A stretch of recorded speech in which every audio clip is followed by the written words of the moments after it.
नमस्कार दोस्तों, आज हम लोग अपने सेशन में एडिटोरिया वॉल्यूम 1 बिहार दरोगा प्रीलिम्स को देखने जा रहे हैं, जिसमें कुल 15 मॉडल सेट दिए गए हैं। तो आइए सेट नंबर 5 को देखते हैं। अगर आप लोग चैनल पर नए हैं तो चैनल को सब्सक्राइब जरूर कर लें।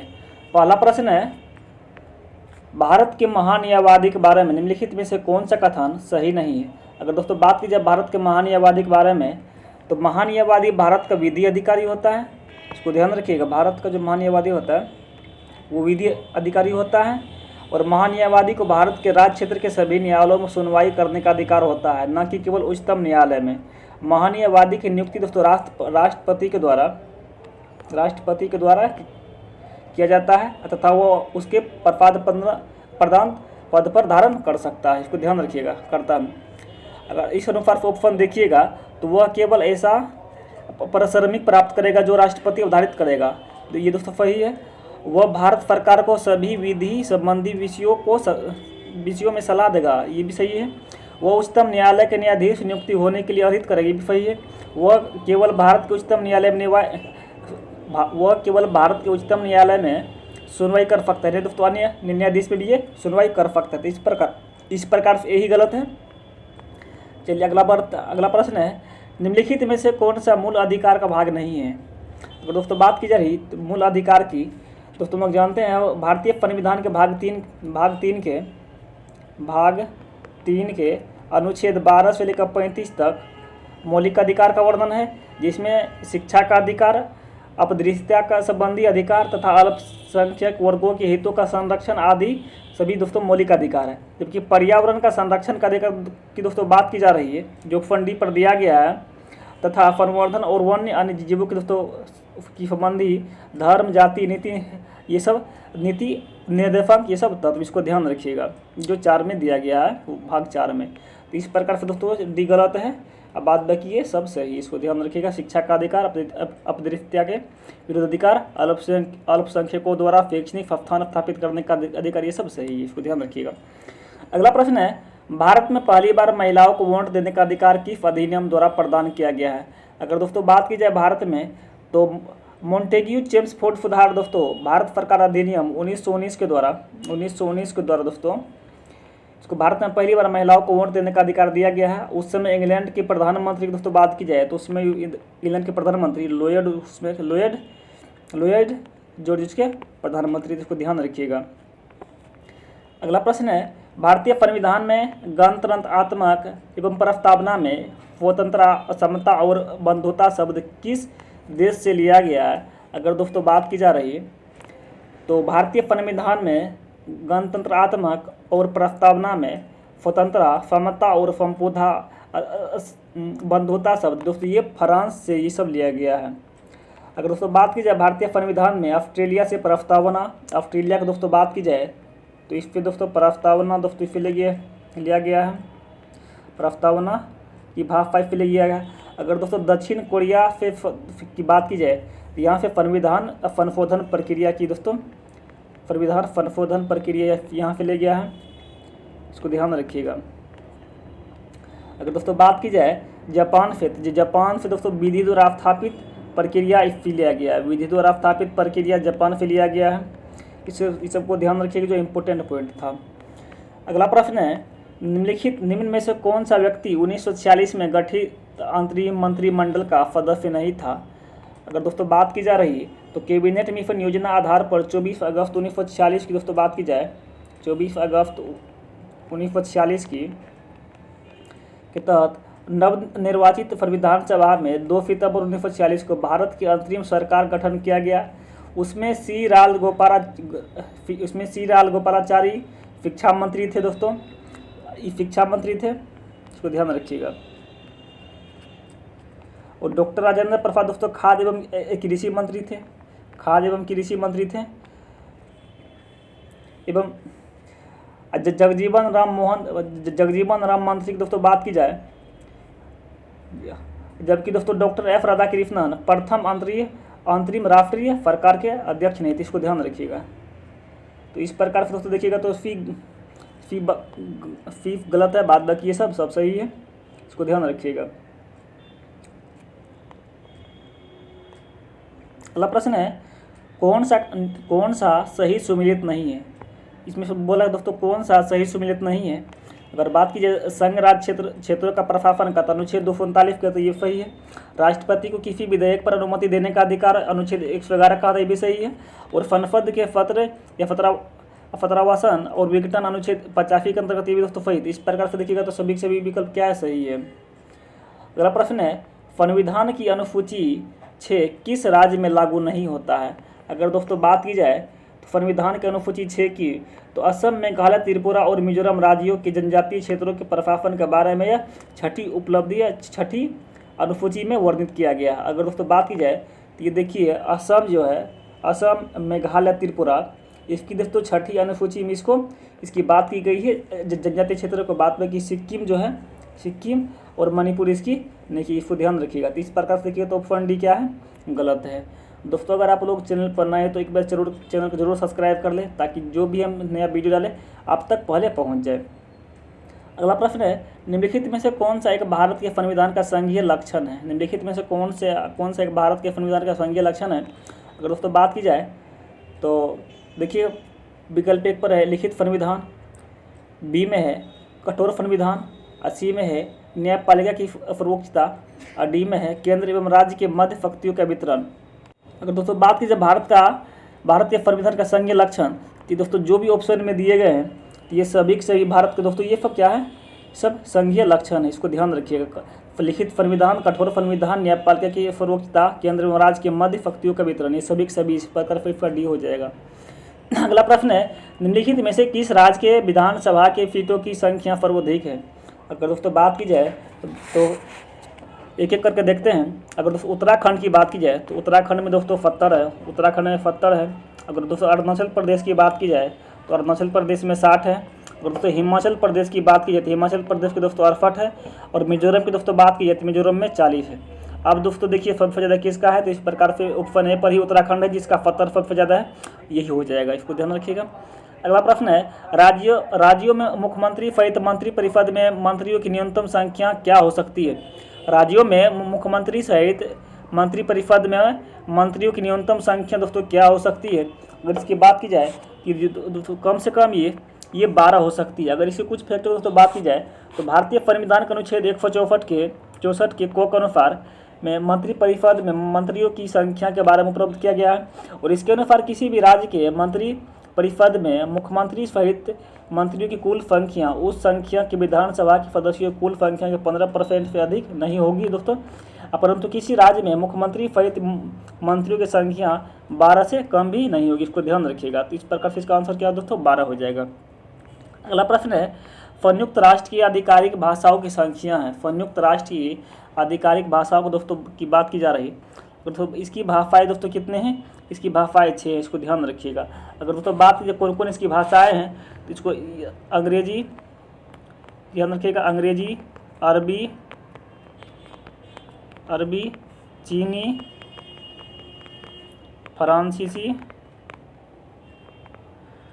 और रूसी, ये दोस्तों 6 इसके, और स्पेनिश ये दोस्तों 6 भाषा थे संयुक्त राष्ट्र संघ, इसको ध्यान रखिएगा। अगला प्रश्न है अतुल्लाल या थुलाल किस राज्य की एकल व्यंग्यात्मक नृत्य शैली है। अगर दोस्तों बात की जाए अतुल्लाल या थुलाल की तो पूछ रहे किस राज्य की ये नृत्य है, और ये दोस्तों केरला की नृत्य ये है, इसको ध्यान रखिएगा। अगला प्रश्न है मेगुती के जैन मंदिर वर्तमान में किस राज्य में है। अगर दोस्तों बात की जाए मेगुती की, पूछ रहा है कि वर्तमान में किस राज्य में स्थित है। पहला विकल्प तमिलनाडु है, दूसरा है कर्नाटक, तीसरा केरल और चौथा उड़ीसा। तो ये मेगुती जैन मंदिर दोस्तों ये कर्नाटक राज्य के बीजापुर जिले में स्थित, इसको ध्यान रखिएगा। कर्नाटक के बीजापुर में स्थित है। यह मंदिर दोस्तों पुलकेशिन द्वितीय ने बनवाया था, इसको ध्यान रखिएगा। यह मंदिर जो है पुलकेशिन द्वितीय ने इसको बनवाया था, इसको ध्यान रखिएगा। तो इस प्रकार से इसका दोस्तों आंसर बी हो जाएगा, कर्नाटक हो जाएगा। चलिए अगला प्रश्न है प्रथम ओलंपिक खेलों का आयोजन किस देश में किया गया। अगर दोस्तों बात की जाए प्रथम ओलंपिक खेलों की तो ये दोस्तों ग्रीस में इसका शुभारंभ किया गया था, इसको ध्यान रखिएगा। अगर दोस्तों इसी कुछ फैक्टों की दोस्तों बात की जाए तो प्रथम आधुनिक ओलंपिक खेल दोस्तों यूनान, जो जिसको भी ग्रीस बोलते हैं, की राजधानी एथेंस जो है, एथेंस में 1896 में आयोजित किए गए थे। और वर्ष 2020 में टोक्यो जापान में आयोजित किया गया था, तथा वर्ष 2024 में पेरिस की राजधानी फ्रांस में आयोजित किया जाएगा, इसको ध्यान रखिएगा। वर्ष 2024 में दोस्तों कहाँ, तो पेरिस फ्रांस जो है वहाँ किया जाएगा, इसको ध्यान रखिएगा।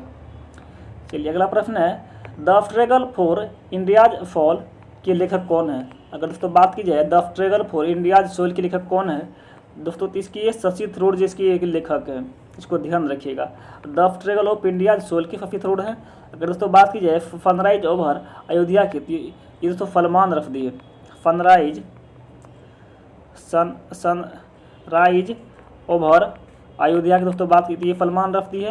अगर दोस्तों बात की जाए लॉरेंस एयर की, इसकी जो पुस्तक है टर्म्स एंड कंडीशन इसकी दोस्तों पुस्तक, इसको ध्यान रखिएगा। अगला प्रश्न है, लेट्स मी से इट नाउ पुस्तक के लेखक कौन है? तो दोस्तों बात की जाए तो लेट्स मी से इट नाउ के पुस्तक के लेखक कौन है? अगर दोस्तों इसी पुस्तक की बात की जाए तो ये राकेश मारिया जो है, जो ऑप्शन बी पर दोस्तों है, इसके ये यही लेखक हैं। अगर दोस्तों बात की जाए विमल जलान की, इसके पुस्तक है दोस्तों द इंडिया ऑफ टूरी, इसकी पुस्तक है द इंडिया ऑफ टूरी, इसके पुस्तक, इसको ध्यान रखिएगा। अगर दोस्तों बात की जाए प्रीति सिनॉय की, तो इसकी पुस्तक की दोस्तों बात की जाए तो ये ए पैलेस कॉल्ड होम, इसकी पुस्तक, इसको ध्यान रखिएगा। चलिए अगला प्रश्न है, प्रथम आंग्ल बर्मा युद्ध की शुरुआत भारत का गवर्नर जनरल कौन था? प्रथम आंग्ल बर्मा युद्ध की शुरुआत के समय भारत के गवर्नर जनरल की दोस्तों बात की जा रही, ये पूछ रहे कौन है? अगर दोस्तों इसकी बात की जाए ये लॉर्ड एमहर्स्ट, इसके दोस्तों वाइसराय थे, इसको ध्यान रखिएगा, बहुत इंपॉर्टेंट क्वेश्चन था। लॉर्ड एमहर्स्ट इसके जनरल बोलता। अगर दोस्तों इसी कार्यकाल की बात की जाए तो ये 1823 से लेकर 1828 तक इसके कार्यकाल, इसको ध्यान रखिएगा, बहुत इंपॉर्टेंट क्वेश्चन था। और इसके समय में दोस्तों आंग्ल बर्मा युद्ध 1824 से लेकर 1826 तक लड़ा गया था। और दोस्तों 1826 में बर्मा एवं अंग्रेजों के बीच यांडबू की संधि हुई थी, इसको ध्यान रखिएगा। यांडबू की संधि इसी के समय हुआ था। और दोस्तों 1824 में बैरकपुर का फैनी विद्रोह भी इसी के समय में हुआ था, इसको ध्यान रखिएगा। 1824 का जो बैरकपुर का विद्रोह था ये भी इसी के समय में हुआ था, लॉर्ड एमहर्स्ट के समय में। चलिए अगला प्रश्न है, भारतीय ट्रेड यूनियन कांग्रेस के पहले अध्यक्ष कौन थे? अगर दोस्तों बात की जाए भारतीय ट्रेड यूनियन कांग्रेस के पहले अध्यक्ष कौन थे, तो दोस्तों लाला लाजपत राय इसके दोस्तों पहले अध्यक्ष, इसको ध्यान रखिएगा। अगर दोस्तों बात की जाए तो भारत में ट्रेड यूनियन कांग्रेस की स्थापना M.N. जोशी के द्वारा दोस्तों किया गया था। इसके अध्यक्ष दोस्तों कौन किए थे? इसके M.N. जोशी दोस्तों, M.N. जोशी इसकी स्थापना किए थे।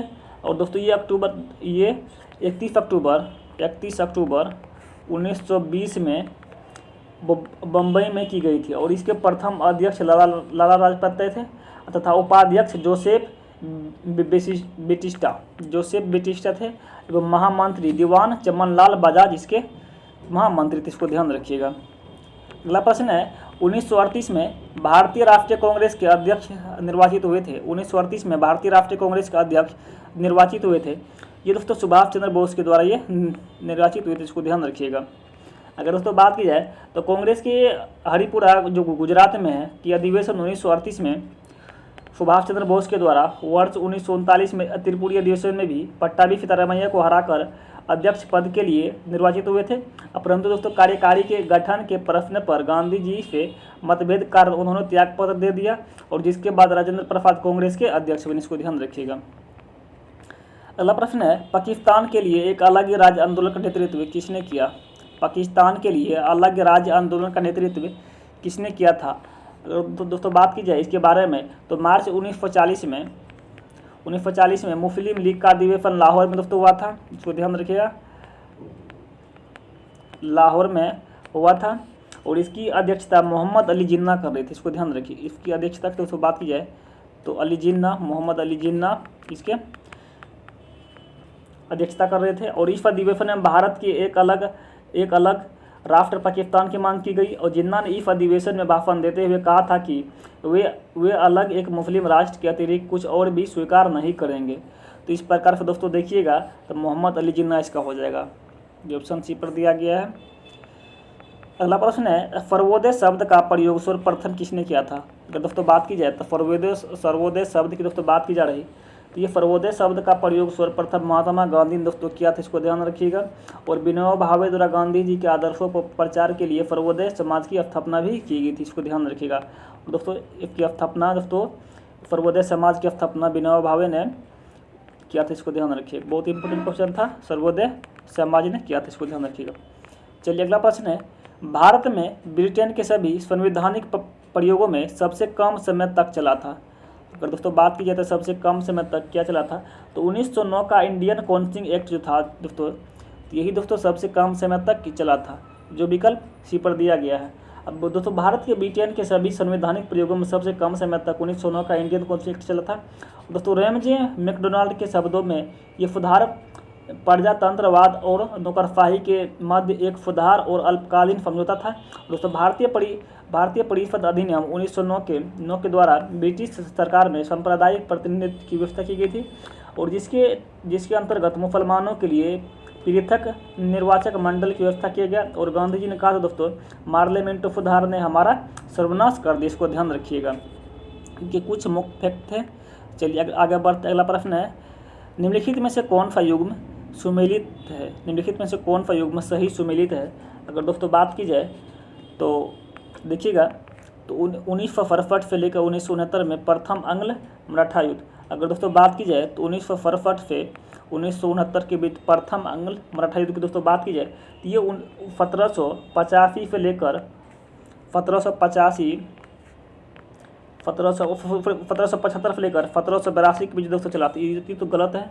अगर दोस्तों बात की जाए तो प्रथम आंग्ल सिख बर्मा युद्ध की दोस्तों बात की जाए तो ये 1845 से लेकर 1846 तक चला था ये। अगर दोस्तों बात की जाए तृतीय मैसूर युद्ध की दोस्तों बात की जाए तो तृतीय मैसूर युद्ध जो था ये दोस्तों 1790 से लेकर 1790 से लेकर बाद में कि 1792 तक ये चला था, इसको ध्यान रखिएगा। अगर दोस्तों बात की जाए द्वितीय आंग्ल सिख युद्ध की दोस्तों बात की जाए तो द्वितीय आंग्ल सिख युद्ध 1848 से लेकर 1849 तक ये चला था। तो इस प्रकार से दोस्तों देखिएगा तो 2 और 3 जो दोस्तों क्या है ये गलत है, बाद बाकी सब सही है, इसको ध्यान रखिए। ये दोस्तों ये सही है, बाद बाकी और सब गलत है, इसको ध्यान रखिएगा। अगला प्रश्न है, खेरा का युद्ध कब हुआ था? दोस्तों बोल रहा है खेरा का युद्ध कब हुआ था। अगर खेरा के युद्ध की दोस्तों बात की जाए तो ये खेरा का युद्ध 1707 ईस्वी में दोस्तों हुआ था। और दोस्तों खेरा का युद्ध, और अगर फकर खेरा के युद्ध की दोस्तों बात की जाए तो ये 1724 में हुआ था, इसको ध्यान रख। सकर खेरा का युद्ध ये दोस्तों 1724 में। अगर दोस्तों बात की जाए 1728 के दोस्तों तो ये पाल खेरा का युद्ध हुआ था, पाल खेरा का युद्ध इसमें हुआ था, इसको ध्यान रखिएगा। चलिए आगे बढ़ते, अगला प्रश्न है, पुस्तक शाहजहांनामा के लेखक कौन है? पुस्तक शाहजहांनामा के लेखक की दोस्तों बात की जा रही है, इससे पूछ रहे कि लेखक कौन है। तो इसके लेखक है पुस्तक शाहजहां की दोस्तों इनायत खान जो है, जो इसके यही लेखक, इसको ध्यान रखिएगा। अगला प्रश्न है, किस मुगल शासक के दरबार में 2 प्रसिद्ध संस्कृत कवि बंशीधर मिश्र एवं हरिनारायण मिश्र रहते थे? अगर दोस्तों बात की जाए तो संस्कृत कवि बंशीधर मिश्र एवं हरिनारायण मिश्र की दोस्तों बात की जाए तो ये शाहजहां के शासनकाल में ये रहते थे, इसको ध्यान रखिएगा। और शाहजहां के दरबार में बंशीधर मिश्र और हरिनारायण सिंह मिश्र के नाम के दो संस्कृत के कवि भी रहते थे, इसको ध्यान रखिएगा। अगला प्रश्न है, निम्न में से कौन सा कवि सगुन संप्रदाय से संबंधित नहीं थे? दोस्तों बात की जाए सगुन संप्रदाय का तो ये सगुन संप्रदाय के सबसे प्रसिद्ध कवि तुलसीदास थे दोस्तों। तुलसीदास, चैतन्य, सूरदास आदि थे। और दोस्तों कबीर की दोस्तों बात की ये निर्गुण संप्रदाय से ये संबंधित, इसको ध्यान रखिएगा। ये जो थे निर्गुण संप्रदाय से ये संबंधित थे, तो इस प्रकार से दोस्तों यही गलत है।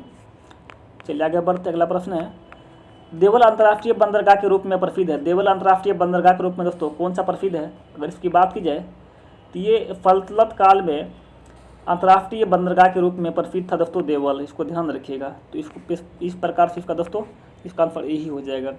अगला प्रश्न है, मोहम्मद बिन तुगलक को प्रिंस ऑफ मनियर्स की संज्ञा दी। मोहम्मद बिन तुगलक को प्रिंस ऑफ मनियर्स की दोस्तों बोला की संज्ञा किसने दी?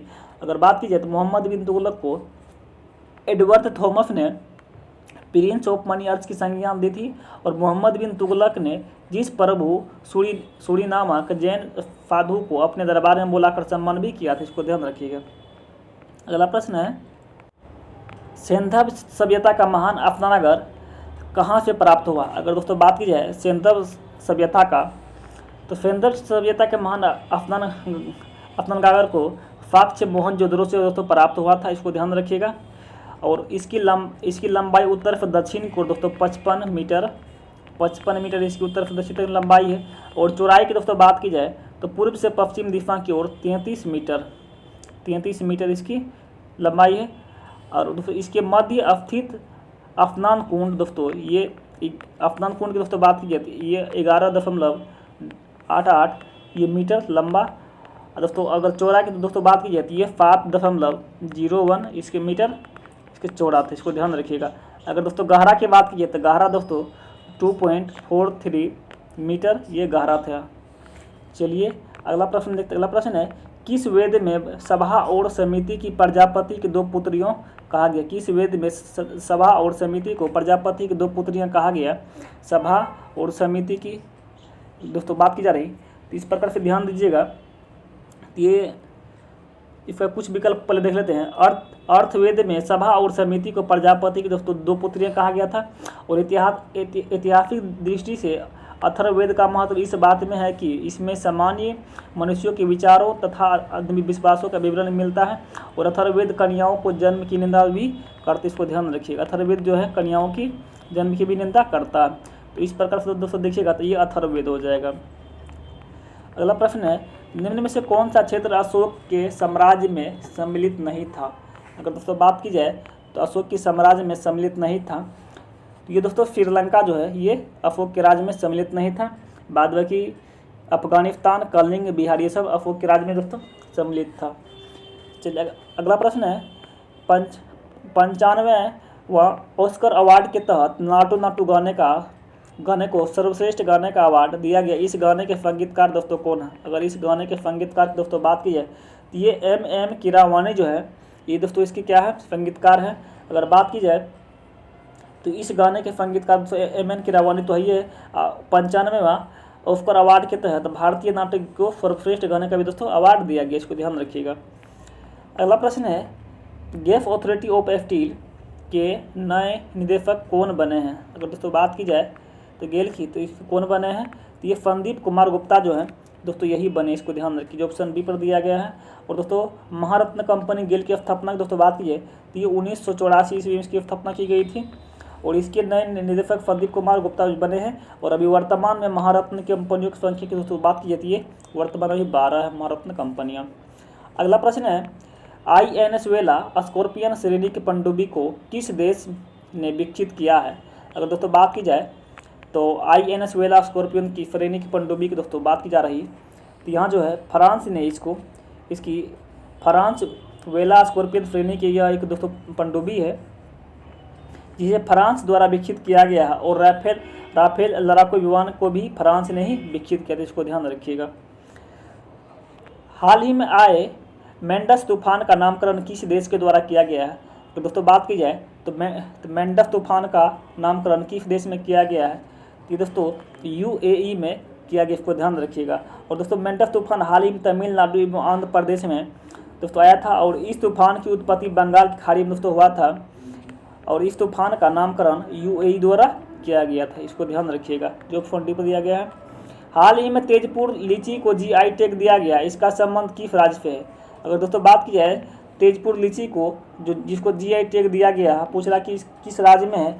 ये दोस्तों तेजपुर लीची जिसे जिले हाल ही में तेजपुर लीची जिसे हाल ही में GI टैग दिया गया है, इसका संबंध असम राज्य के दोस्तों है।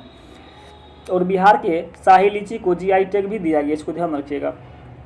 अगला प्रश्न है, हाल ही में बालकृष्ण दोषी का निधन हो गया, उनका संबंध था। तो दोस्तों बात की जाए तो बालकृष्ण दोषी का जन्म की दोस्तों निधन का, तो इसका निधन दोस्तों 24 जनवरी 2023 को इसका निधन हो गया। और इसका संबंध दोस्तों वास्तुकला से, इसको ध्यान रखिए, इसका संबंध जो है वास्तुकला से था, जो ऑप्शन ए पर है।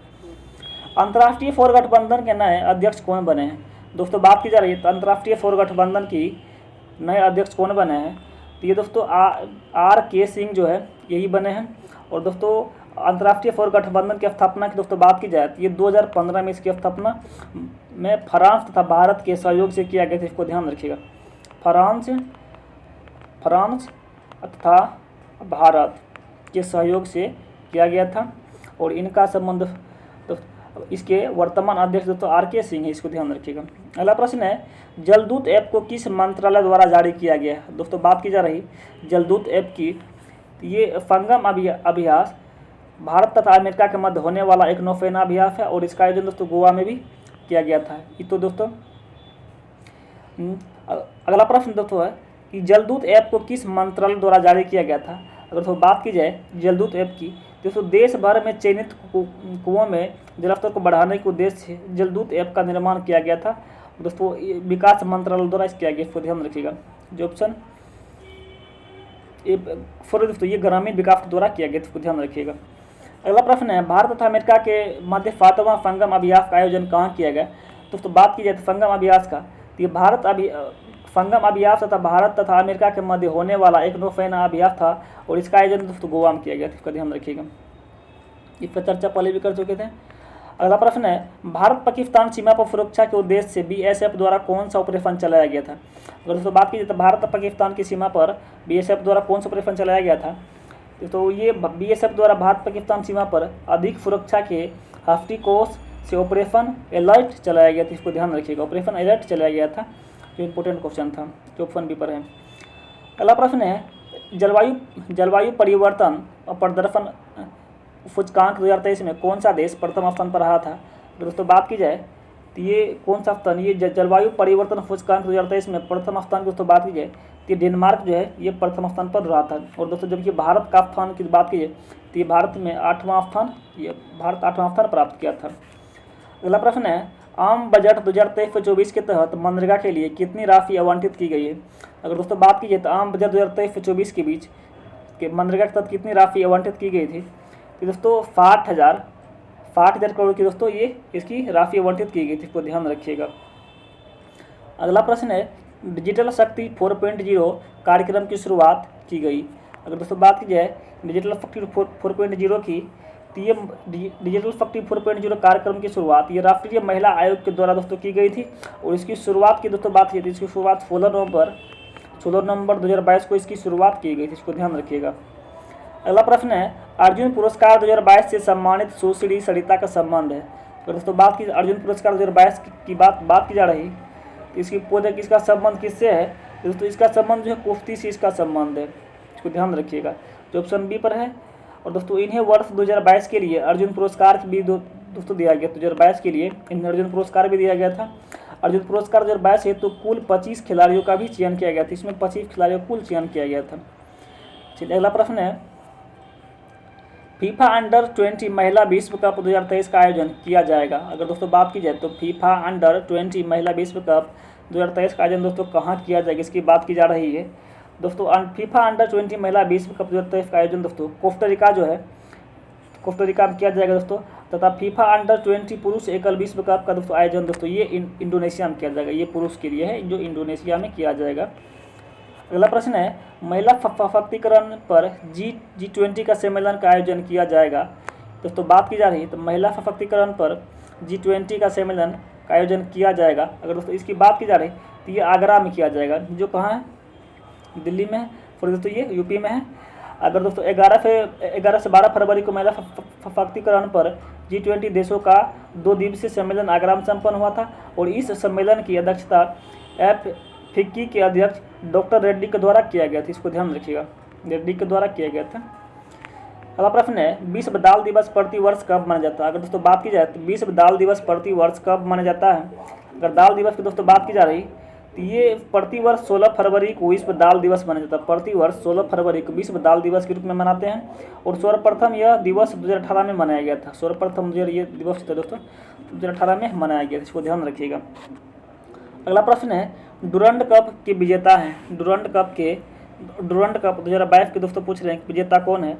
डुरंड कप 2022 के विजेता दोस्तों बेंगलुरु टीम, इसको ध्यान रखिएगा। विकल्प एक पर जो है बेंगलुरु है, यही है। और इसने दोस्तों मुंबई सिटी को हरा कर यह खिताब जीता था। ये जो है मुंबई को हरा कर यह खिताब जीता था, इसको ध्यान रखिएगा।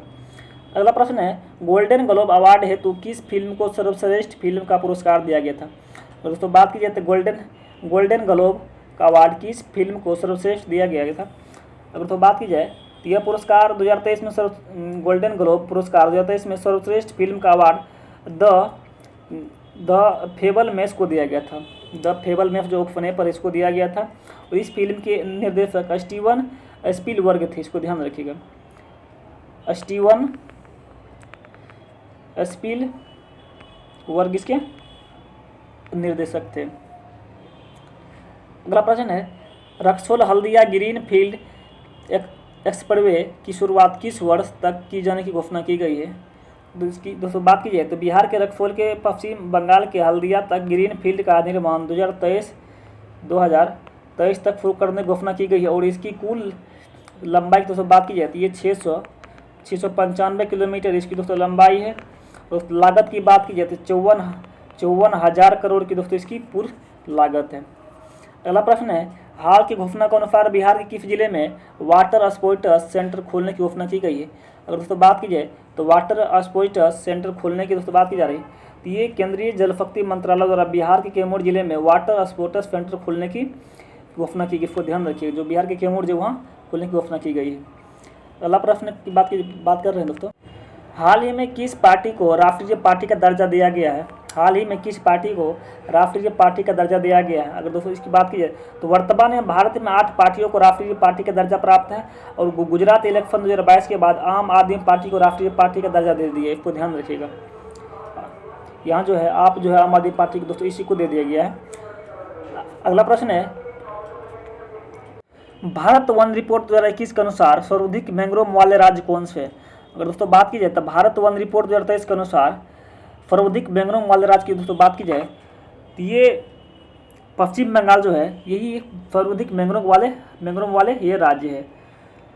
अगला प्रश्न है राष्ट्रपति चुनाव 2022 हेतु कुल कितने वोट पड़े थे। अगर दोस्तों बात की जाए तो राष्ट्रपति चुनाव 2022 के अनुसार से राष्ट्रपति चुनाव 2022 हेतु कुल 4 राउंड में वोटों की गिनती की गई थी, जिसमें कुल मिलाकर 4554 वोट पड़े थे, इसको ध्यान रखिएगा।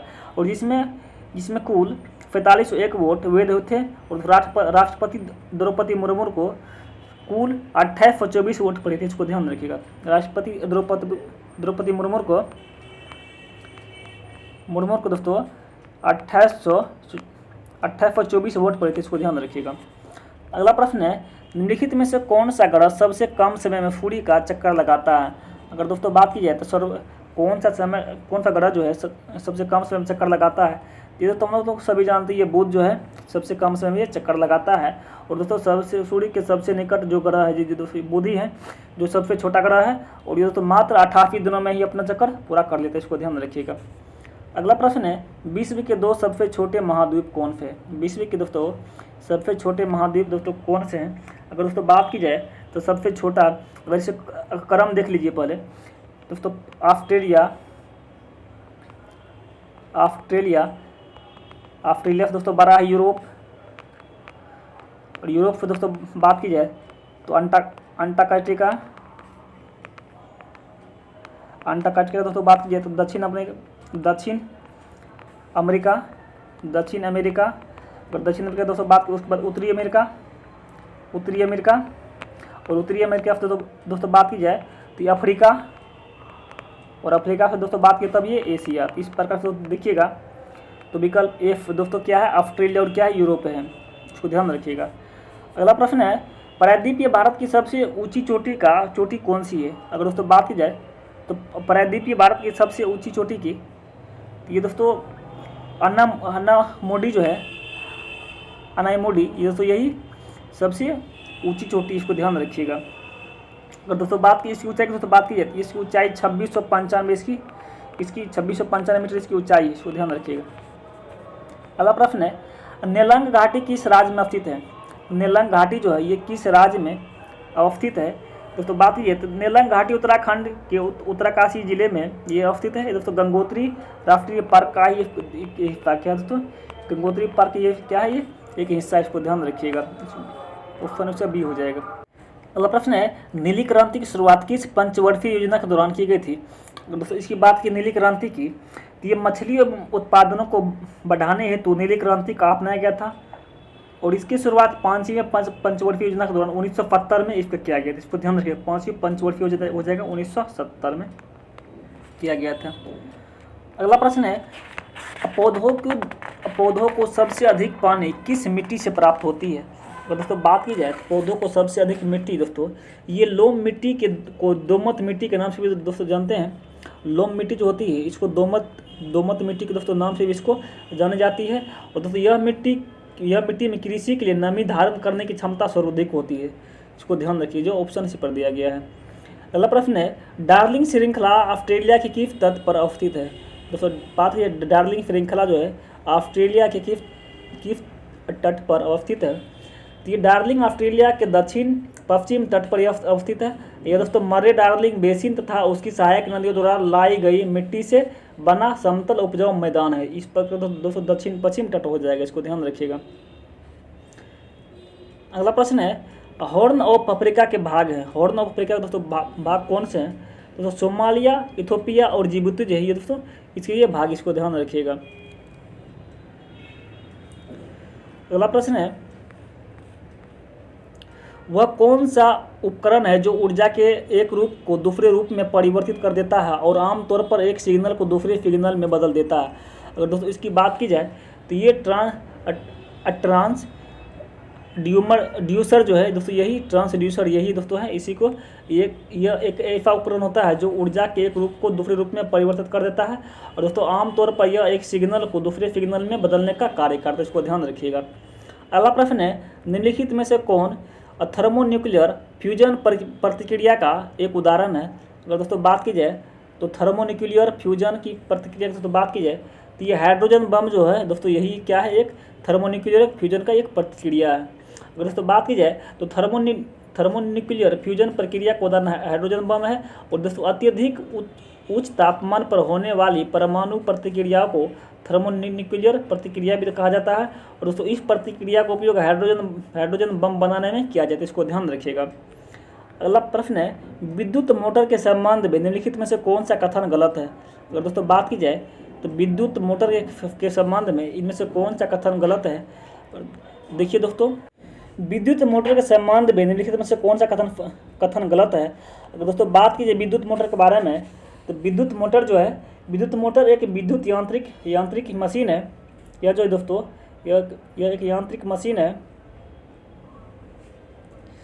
जो विद्युत ऊर्जा का यांत्रिक ऊर्जा में बदलती है। और यह फेराडे प्रतिपादित सिद्धांत पर आधारित है। और विद्युत मोटर दीप्त धारा एवं प्रत्यावर्ती धारा दोनों द्वारा यह संचालित किया जाता है। और यह एक मशीन है, यांत्रिक मशीन है। अब दोस्तों आते हैं विकल्प, पहला विकल्प है विद्युत मोटर में विद्युत ऊर्जा का यांत्रिक ऊर्जा में परिवर्तित किया जाता है। दोस्तों ये तो सही है, जो हम लोग अभी देखे हैं। विद्युत दीप्त धारा और सार्वत्रिक विद्युत मोटर के प्रकार, ये भी दोस्तों सही है।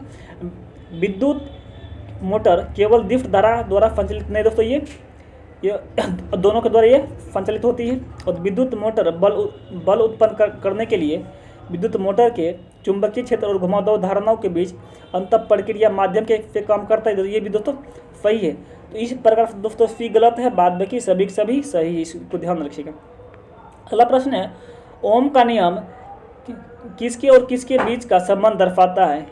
ओम का नियम जो है ये क्या चीज़ के बीच संबंध को दर्शाता है।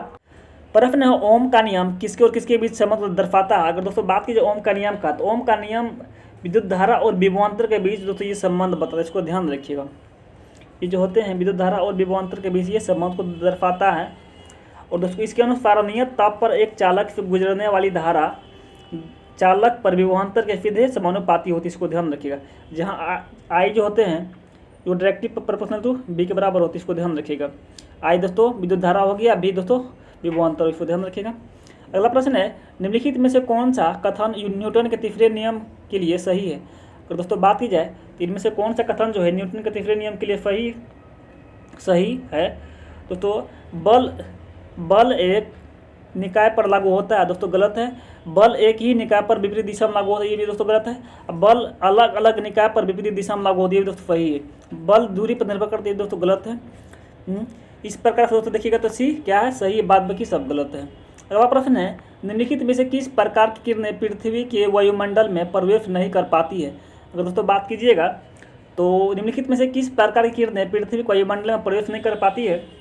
तो एक्स किरणें पृथ्वी के वायुमंडल में प्रवेश नहीं कर पाती है, इसको दोस्तों ध्यान रखिए। एक्स किरण जो होती है पृथ्वी के वायुमंडल में प्रवेश नहीं कर पाती है।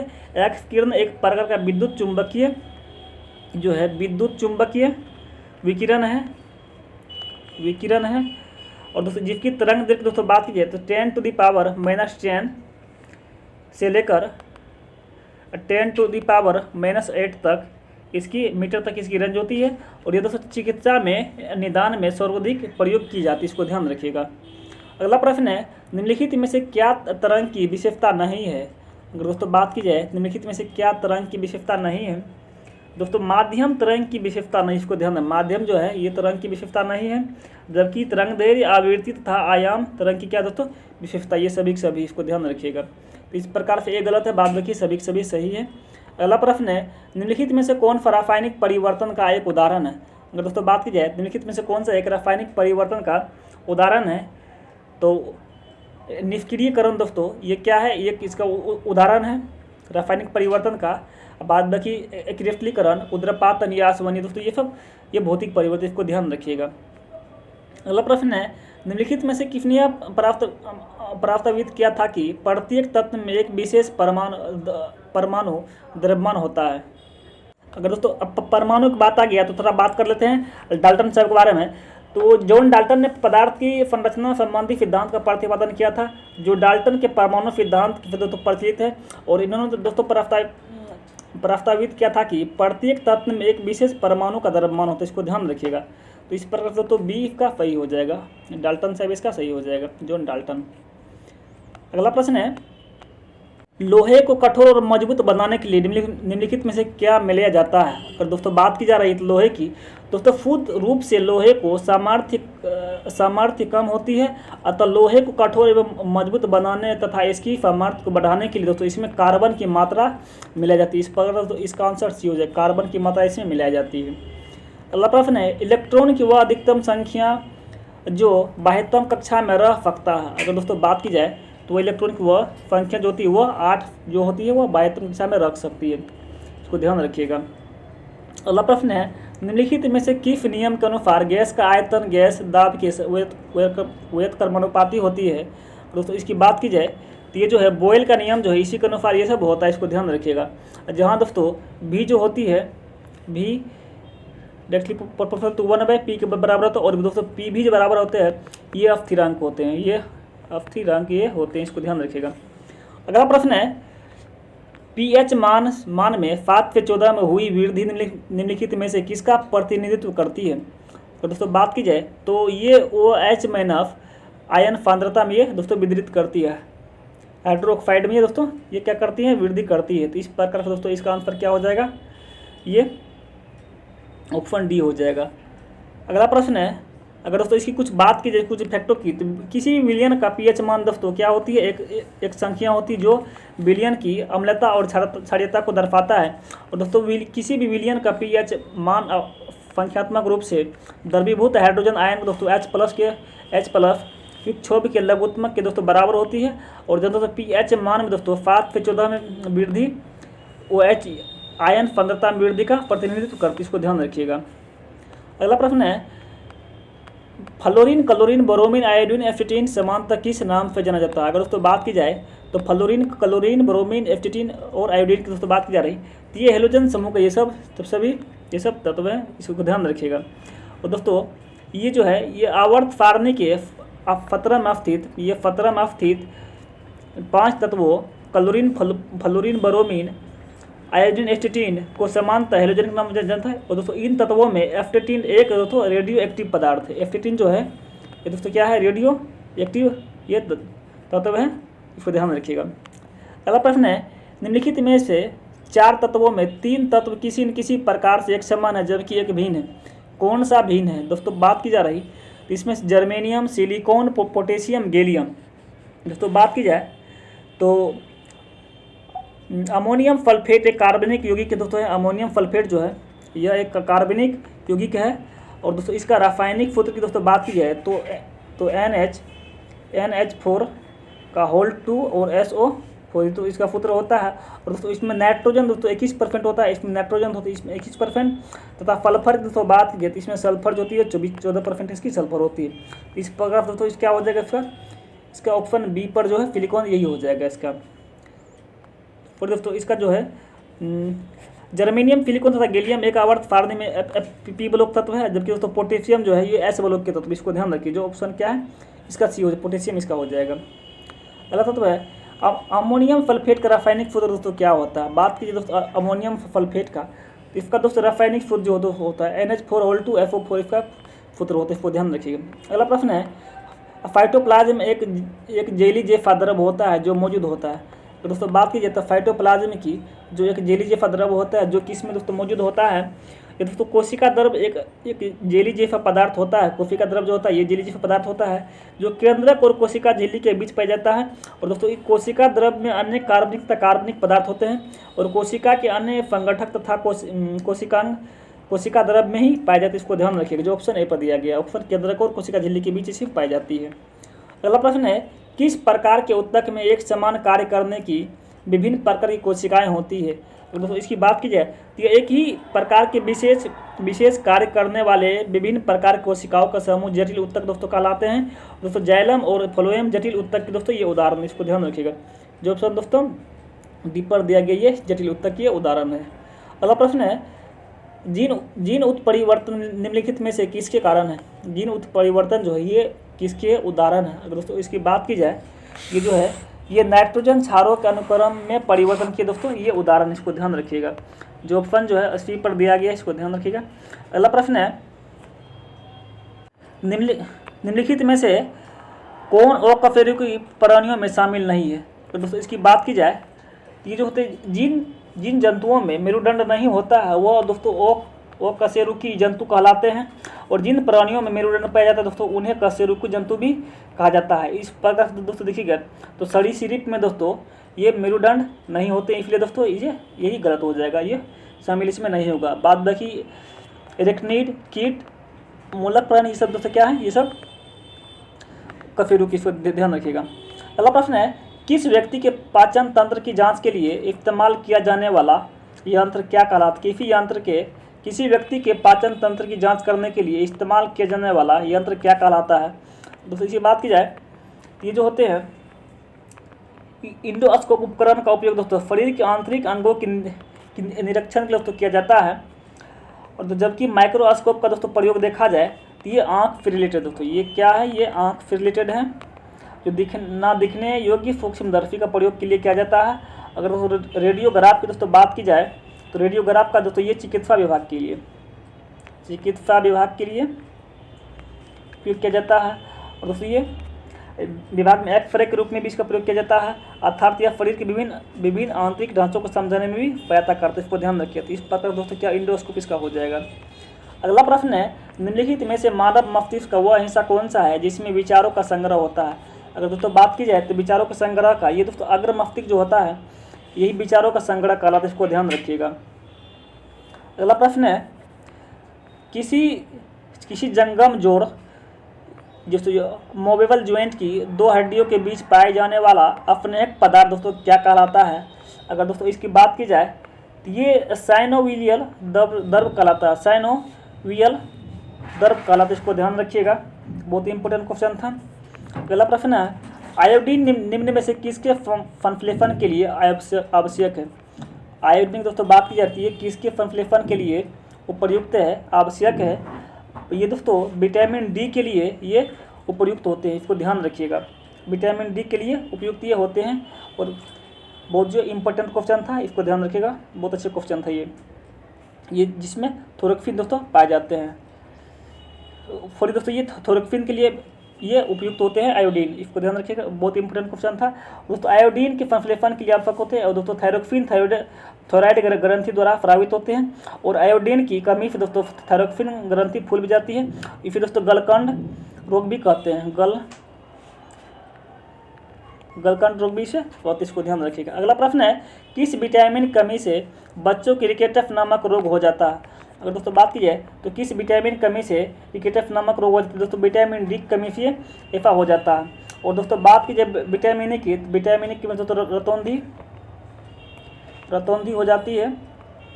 और विटामिन बी की दोस्तों बात की जाए तो विटामिन बी बेरी और विटामिन सी की दोस्तों बात की जाए तो विटामिन सी स्किर्वी की रोग हो जाती है, इसको ध्यान रखिएगा।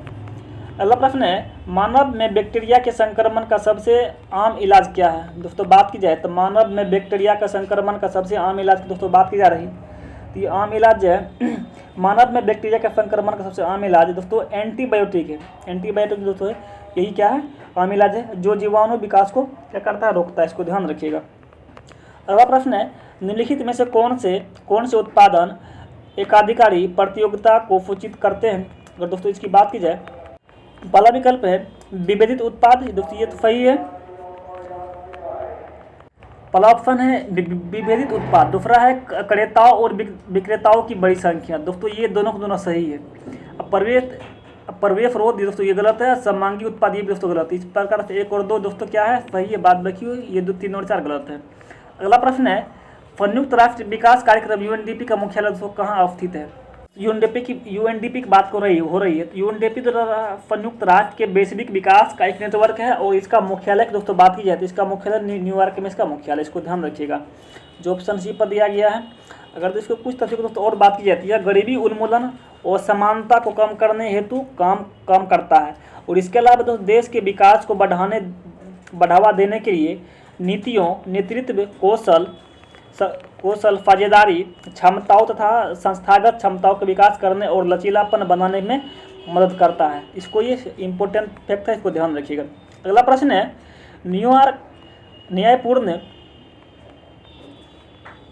न्यायपूर्ण वितरण एक समान के साथ विकास किस पंचवर्षीय योजना में सर्वोच्च प्राथमिकता दिया गया? अगर दोस्तों इसकी बात की जाती है 9वीं पंचवर्षीय योजना में इसको दिया गया, इसको ध्यान रखिएगा, बहुत ही इंपॉर्टेंट क्वेश्चन था। अगला प्रश्न है, भारतीय बीमा विनियामक और विकास प्राधिकरण का मुख्यालय कहाँ है? अगर दोस्तों इसकी बात की तो इसकी मुख्यालय दोस्तों ये हैदराबाद में इसकी मुख्यालय है, बहुत इंपॉर्टेंट क्वेश्चन था। अगला प्रश्न दोस्तों मैथमेटिक्स से है, तो वह छोटी संख्या क्या होगी जिसमें 12, 15, 21, 36 और 48 से भाग देने पर शेष 7 बचता है? अगर दोस्तों इसकी बात की जाए तो ये 12, 15, 21, 36, 48 को दोस्तों अगर इसका एलसीएम निकाला जाए तो इसका एलसीएम निकालेगा दोस्तों तो ये इसका एलसीएम आएगा 5040, इसका एलसीएम आएगा। और दोस्तों अभी संख्या की दोस्तों बात की जाए तो इसमें 7 जोड़ दीजिएगा तो ये 5045 हो जाएगा। अब ये दोस्तों इसमें 7 पे डिवाइड दीजिएगा तो ये दोस्तों ये 7 बच जाएंगे, इसको ध्यान रखिएगा। इस प्रकार से दोस्तों क्या हो जाएगा, इसका ऑप्शन ए पर हो जाएगा, 5045 हो जाएगा। अगला प्रश्न है, 3 संख्याओं का औसत 23 सहित 1/3 है, तो पहली संख्या दूसरी संख्या आधी और तीसरी संख्या को दुगुनी है। दोस्तों बोल रहा है कि दूसरी संख्या क्या होगी? अगर दोस्तों बात की जाए तो माना कि पहली संख्या को दोस्तों 2x मान लीजिए, पहली संख्या जो है पहला संख्या दोस्तों इसको 2x मान लीजिए और दूसरी संख्या को दोस्तों दूसरी संख्या जो है उसको 4x मान लीजिए और तीसरी संख्या दोस्तों है इसको x मान लीजिए। तो अब दोस्तों प्रश्न अनुसार आइएगा तो क्या हो जाएगा दोस्तों 2x प्लस दोस्तों 4x प्लस x प्लस बराबर कितना हो जाएगा, इसको तोड़िएगा तो 69 दोस्तों 70/3 हो जाएगा। ये अब तोड़िएगा दोस्तों तो x का मान जो है ये 10 आ जाएगा। तब बोल रहा है कि दूसरी संख्या दोस्तों दूसरी संख्या कितना है, ये 4x है, तो 4 10 कीजिएगा तो दोस्तों कितना हो जाएगा, ये 40 हो जाएगा। तो इस प्रकार से दोस्तों इसका आंसर क्या हो जाएगा, ये हो जाएगा 40 हो जाएगा। अगला प्रश्न है, किसी काम के 4/5 भाग को 20 दिन में करता है तो बी वही काम को बुलाकर उसके शेष काम को 3 दिनों में पूरा करता है, तो बी द्वारा उस काम को अकेले में करने की कितना समय लेगा? अगर दोस्तों बात की जा रही तो ये काम से रिलेटेड प्रश्न है दोस्तों।